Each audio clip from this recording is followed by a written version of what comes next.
আসসালামু আলাইকুম। দুপুর 2টার শীর্ষ সংবাদে স্বাগত জানাচ্ছি আমি শাহনাজ পারভীন। প্রধান উপদেষ্টার সাথে ব্যবসায়ী নেতাদের বৈঠক। 5 মামলায় খালাস পেলেন খালেদা জিয়া। ঢাকা আসছেন ডোনাল্ড লু। সীমান্তে বাংলাদেশি কিশোরীকে গুলি করে মরদেহ নিয়ে গেল বিএসএফ। অস্ত্র জমা দেওয়ার সময়সীমা আজ শেষ হচ্ছে, কাল থেকে যৌথ বাহিনীর অভিযান।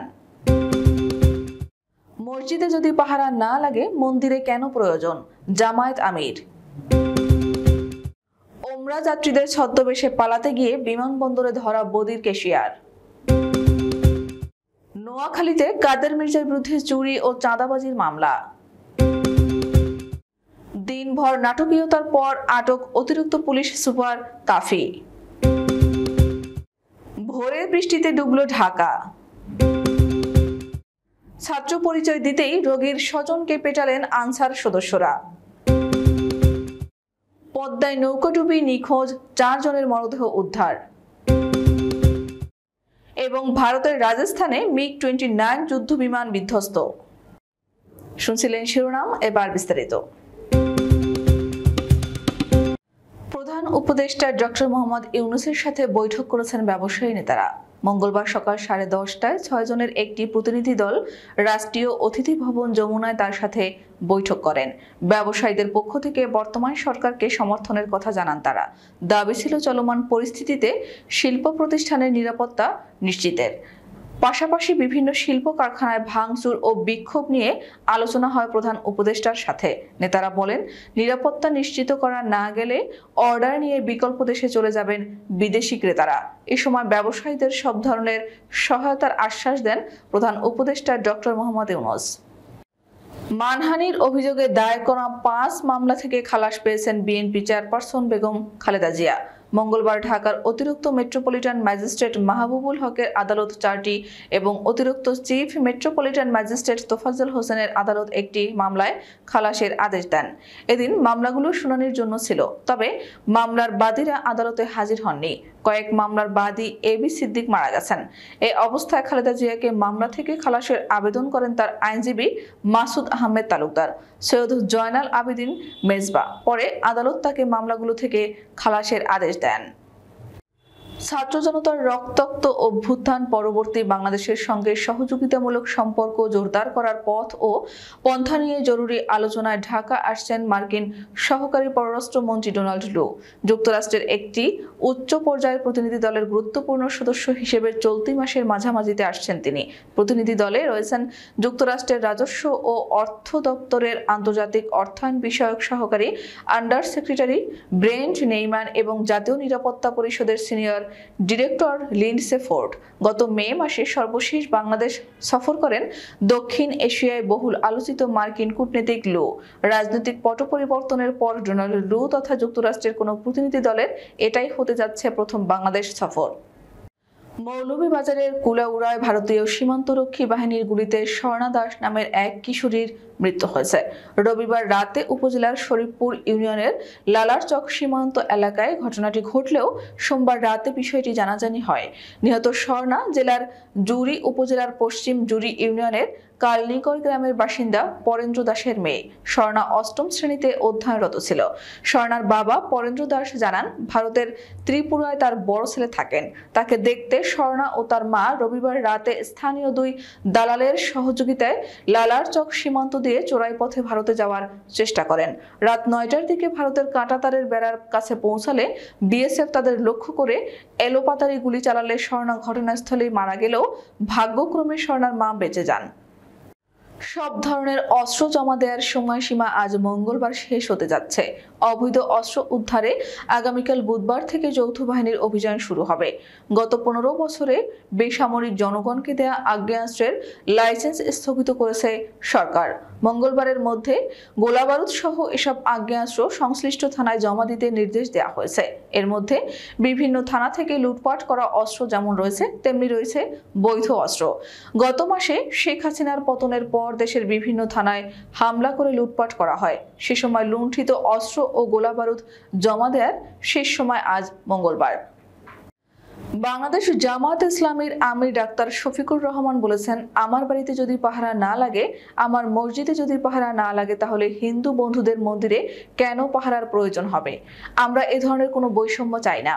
আমরা চাই আমাদের সন্তানেরা যে বৈষম্য বিরোধী আন্দোলন করে গিয়েছে, এর মাধ্যমে সকল প্রকার বৈষম্যের কবর রচনা হোক, বাংলাদেশ একটা বৈষম্যবিহীন দেশে পরিণত হোক।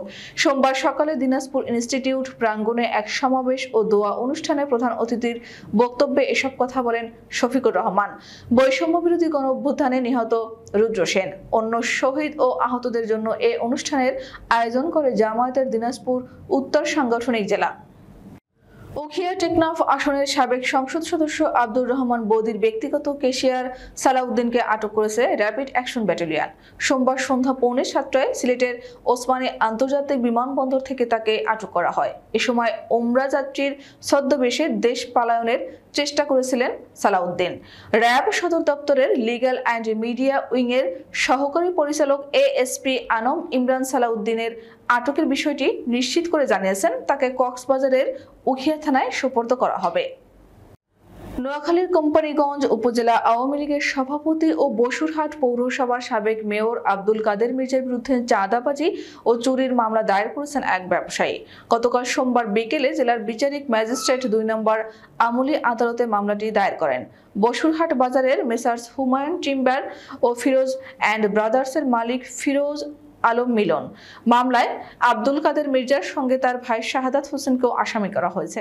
তারা দুজনেই আওয়ামী লীগের সাধারণ সম্পাদক এবং সাবেক সড়ক পরিবহন ও সেতু মন্ত্রী ওবায়দুল কাদেরের ছোট ভাই। এছাড়া কাদের মির্জার ঘনিষ্ঠ আরও 41 জনের নাম উল্লেখ করা হয়েছে।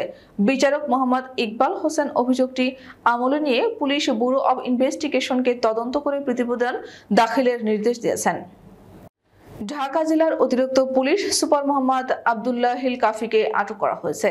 ঢাকা হযরত শাহজালাল আন্তর্জাতিক বিমানবন্দর থেকে ডিবি পুলিশের একটি দল তাকে আটক করে। গত 5 আগস্ট ঢাকার আশুলিয়ায় ছাত্র জনতাকে হত্যার পর লাশ পোড়ানোর অভিযোগে তাকে আটক করেছে ঢাকা মহানগর গোয়েন্দা পুলিশ। সোমবার তার পালিয়ে যাওয়ার খবর পায় আইন শৃঙ্খলা বাহিনী। দিনভর চেষ্টার পর রাত 10টার দিকে তাকে বিমানবন্দর থেকে আটক করা হয়। ঢাকা জেলা উত্তরের ওসি রিয়াজ উদ্দিন বিপ্লব গণমাধ্যমকে এ তথ্য নিশ্চিত করেন। কয়েক ঘন্টার মুষলধারে বৃষ্টিতে রাজধানীর বিভিন্ন এলাকার রাস্তা ডুবেছে পানিতে। মঙ্গলবার ভোর 5টা থেকে 7টা পর্যন্ত কয়েক ঘন্টার টানা বৃষ্টিতে এমন পরিস্থিতির সৃষ্টি হয়েছে। কোথাও জমেছে হাঁটু পানি, কোথাও কোমর সমান পানি। এর ফলে সৃষ্টি হয়েছে জ্যামের। সকালে কর্মস্থল, স্কুল ও বিভিন্ন প্রয়োজনে যারা রাস্তায় বের হয়েছেন তাদের পড়তে হয়েছে ভোগান্তিতে। এ সময় ধানমন্ডি 27 ও সংসদ ভবনের রাস্তায় কোমর সমান পানিতে ভয়াবহ জ্যামের সৃষ্টি হয়েছে। রাজশাহী মেডিকেল কলেজ হাসপাতালে ছাত্র পরিচয় দেওয়ার পর আনসার সদস্যরা এক শিক্ষার্থীকে মারধর করেছেন বলে অভিযোগ পাওয়া গেছে। ওই ছাত্রকে 3 জন আনসার সদস্য মিলে মারধর করেন। সোমবার দুপুরে জরুরি বিভাগের পাশে এই ঘটনা ঘটে। এ ঘটনায় উজ্জ্বল হোসেন নামের এক আনসার সদস্যকে দায়িত্ব থেকে সরিয়ে দিয়েছে হাসপাতাল কর্তৃপক্ষ। আরও 2 জন আনসার সদস্যের সম্পৃক্ত থাকার অভিযোগ রয়েছে। তদন্ত করে তাদের বিরুদ্ধে ব্যবস্থা নেওয়া হবে বলে জানিয়েছেন হাসপাতাল পরিচালক brigadier general AFM Shamim Ahmed. রাজশাহীর পদ্মায় চর মাঝারদিয়ারে রোববার নৌকাডুবিতে নিখোঁজ হওয়া 4 জনের মরদেহ উদ্ধার করা হয়েছে। সোমবার রাত 10টার দিকে প্রথমে চর খানপুর থেকে 2 জনের মরদেহ উদ্ধার করে স্থানীয়রা। পরে রাত 3টার দিকে আরও 2 জনের মরদেহ ভেসে উঠলে তাদের মরদেহ উদ্ধার করা হয়। ভারতের রাজস্থানে একটি MiG-29 যুদ্ধ বিমান বিধ্বস্ত হয়েছে। দুর্ঘটনায় প্রাণে বেঁচে গেলেও আহত হয়েছেন বিমানের পাইলট। গতকাল সোমবার স্থানীয় সময় রাতে বারমেরের এক প্রত্যন্ত এলাকায় যুদ্ধ বিমানটি বিধ্বস্ত হয়ে আগুন ধরে যায়।